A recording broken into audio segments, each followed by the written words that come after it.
बाळांनो, काय लिहिताय रे तुम्ही एवढं छान? 14 खडी. होय, 14 खडी लिहायल्यावर काय काय करणार तुम्ही मग? वाचणार. काय वाचणार रे? शब्द. शिवांश काय वाचणार?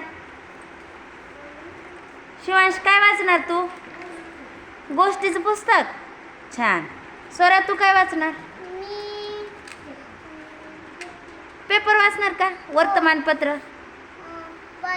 वाचणार. हां, तू काय वाचणार सार्थक? 14 खडी वाचणार. बर, 14 खडी यायल्यावर वाचायला येतं की नाही तुम्हाला?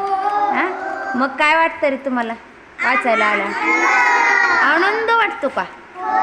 होय, छान छान छान. मग 14 खडी आल्यावर तुम्हाला छान वाटेल की नाही? आता रोज सराव करायचा, शब्द वाचायचे, हो की नाही? आणि पहिलीत गेल्यावर छान छान वाचायला शिकायचं आणखीन. हां, हो का? बघा स्वरा काय म्हणती बघा. काय होतं स्वरा वाचायला आल्यावर? वाचले की मिळत असती तरी ट्रॉफी मिळत असती सगळ्यांना. हो का? बर, मग तुम्ही छान छान रोज सराव करणार ना वाचनाचा? कोण कोण सराव करणार? छान, व्हेरी गुड. हुशार आहेत बाबा माझे सगळे विद्यार्थी, हो की नाही? चला करा पूर्ण 14 खडी.